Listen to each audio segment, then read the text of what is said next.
I'm Don. I'm Kathleen. Welcome to our cruise life.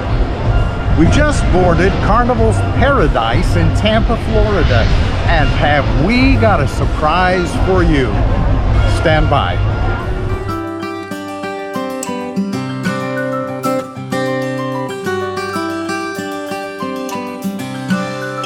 We're in Cozumel. What's your surprise? Well, here's what we discovered. The Carnival Paradise is one of the oldest ships in the Carnival fleet. She's 20 years old. She's also one of the smallest ships in the fleet, weighing in at only a little more than 70,000 gross registered tons. She has no roller coaster, no rock climbing wall, no zip lines, no specialty restaurants. In fact, she's missing a lot of those things that the newer Carnival ships have. But Let's take a look. yeah, let's take a look.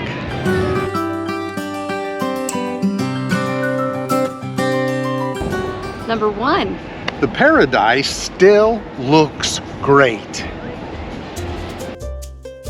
The Carnival Paradise was launched in 1998 along with her sister ship Elation. That makes them the oldest cruise ship sailing the Caribbean. Carnival's oldest ship is the Ecstasy, by the way, which was launched in 1991, and she is scheduled to go out of service this year, 2022.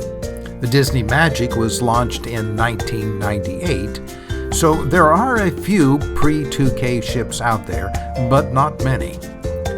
The Paradise is also one of the smallest cruise ships sailing the Caribbean, weighing in at a wimpy 70,000 gross registered tons.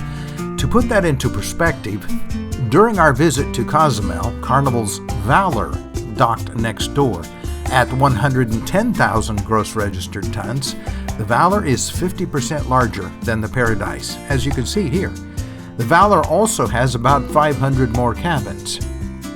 So, when we booked the Paradise, our expectations were for an old, tired, and small ship. Much to our surprise, however, the Paradise is actually an excellent ship. The exterior sports fresh paint and the new Carnival livery colors. The decks were clean and well maintained, but our biggest surprise was inside. We have cruised on a few older ships that are rather, well, gaudy inside.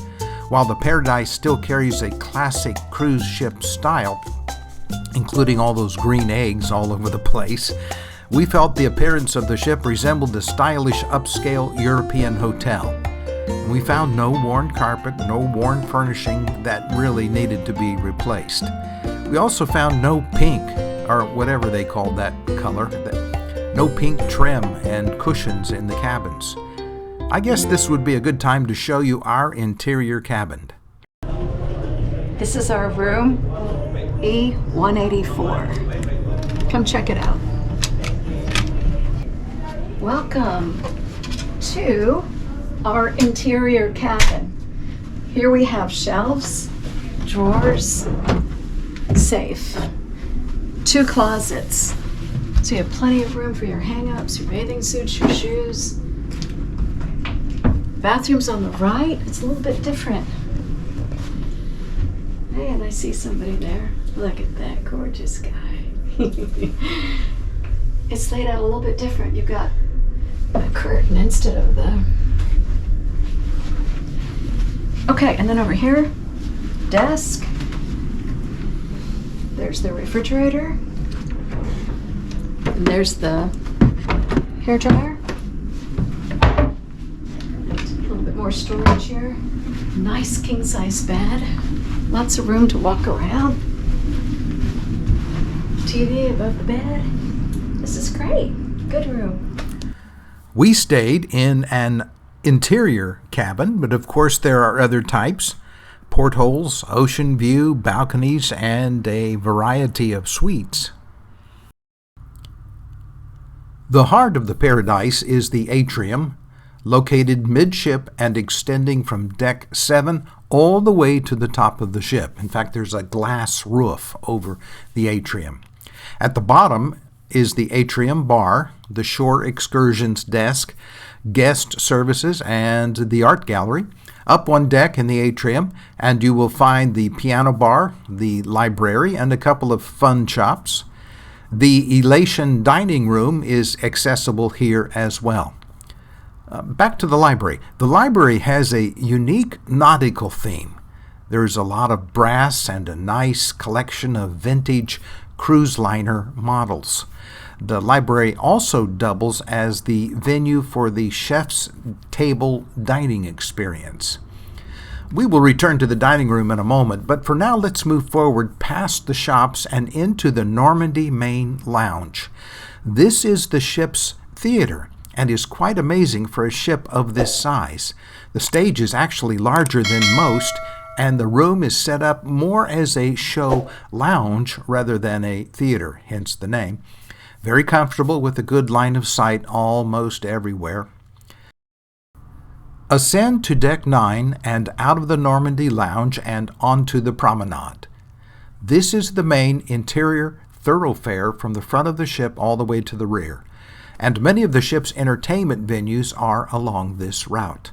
Around the atrium you will discover the video arcade, Club O2, which is the youth program for teens, and the photo gallery. Continuing aft, you can walk through the casino or along the starboard side on the promenade. Almost hidden on the port side in the corner of the casino is the candy and special events shop. It's very small compared to other Carnival ships, but it does have all that it needs. Continuing aft on the promenade brings you to the ship's two nightclubs. The Leonardo Lounge, which hosted a Latino dance band each evening, and the Rex Dance Club apparently was the place to go late at night, or at least so I'm told. Continuing aft will take you through the Rotterdam Bar and into the Queen Mary Lounge, which is home of the Punchliner Comedy Club. And if you look closely, you will discover an exit onto the adults-only Serenity Deck, featuring 2 hot tubs and plenty of loungers just for adults. Descend back down to Deck 8 aft for the ship's second dining room called Destiny. On our cruise, Destiny was used for assigned dining times, while the Elation dining room was used for my time dining. And make a note that you cannot transit from one dining room to the other on Deck 8 because the galley is positioned between the 2 restaurants. Okay, let's talk Lido. There's a lot going on here. Let's start at the rear and move forward.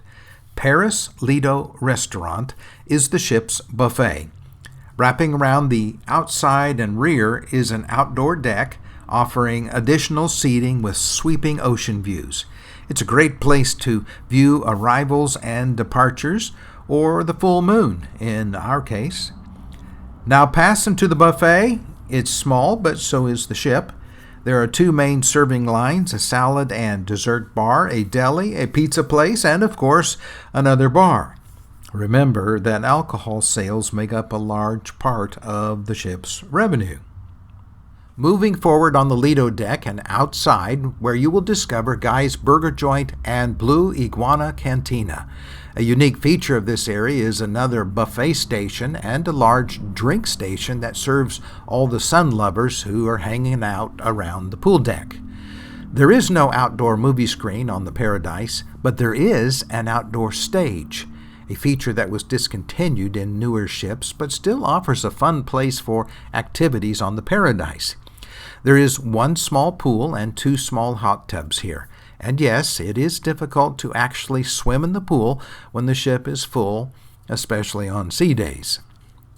Continuing forward, you find, 2 more bars. The ever-popular Red Frog Rum Bar and the Blue Iguana Tequila Bar. Continue on the outside decks all the way forward and you will arrive at the bridge. You can't go in there, but you can climb up the stairs to the observation deck, which is above the bridge. It's one of the few places to look forward on the ship.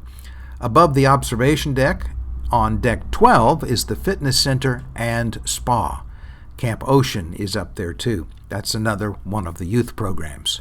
There is no Deck 13, but Deck 14 is mostly suites and the 9-hole mini golf course. There's one more area to explore. Deck 11, aft, is home to Carnival Waterworks. There's a total of 5 water slides here of various sizes and a large sun deck used mostly by families with young children. It's a great place to keep the kids busy, but bring plenty of sunscreen because there is little shade here. Okay, that's a quick tour of the ship. Let's move on to surprise number 2. Number 2. She's still quite vibrant. Not only did we find the Paradise in great shape, but she is also very much alive and well.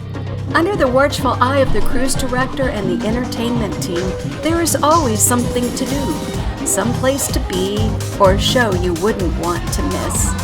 Evenings were filled with live music in the atrium, along the promenade, in the clubs, and on stage in the theater. There is bingo for the bingo lovers. There's karaoke for the undiscovered stars. There's Deal or No Deal and Love and Marriage in the theater. You get the idea. The ship is hopping with things to do. Now, I'm not a gambler, so I cannot assess the casino, but it always seemed busy. By the way, smoking is permitted in designated areas, including areas of the casino, so stay on the promenade if the smoke bothers you. While we're on the subject of vibrancy, let's talk about dining. You might expect a small ship to have a scaled-back dining experience, but we didn't observe that at all. In fact, the dining room menu seemed to be the same as the other Carnival ships that we have sailed on this year. Most of the food was very good most of the time. It's always a good idea to ask your waiter for recommendations. At the time of our cruise, which was May of 2022, cruise ships were experiencing staffing shortages, which I think put a strain on the waitstaff to serve their guests as well as they would like. That said, the staff were always amazing. And not just in the dining areas, but also the cabin stewards, shops, and spa. Finally, here is surprise number 3. The Paradise is a great cruising value. The cruise industry, like the hospitality industry, is driven by supply, demand, and competition. Competition drives the introduction of new ships and new features, but supply and demand drives pricing. In short, the higher the consumer demand, the higher the vendor can raise prices. That explains why a cruise in June costs more than a cruise in October, or why a cruise aboard the new Mardi Gras is more expensive than the old Paradise. It's probably more complicated than that, but that's my take on cruising economics. That said, cruising aboard the Paradise is a very good value. At the time of this recording, prices for a fall cruise aboard the Paradise start as low as $70 per person, plus taxes and fees. That translates to a cruise for 2 in an interior cabin starting around $500. Of course, that does not include gratuities, drink packages, shore excursions, Wi-Fi, and so forth. Prices change daily, so don't hold me to that price or any price. If you want to know the current price, give me a call or call your travel agent. Well, that's our take on the Paradise. 3 great reasons to cruise on this ship, even though she's older and smaller. Number 1, she still looks great. Number 2, she's still quite vibrant. And number 3, the Paradise is a great cruising value. Take time now to subscribe and hit the notification bell, please. Thank you. That's it. See you next time.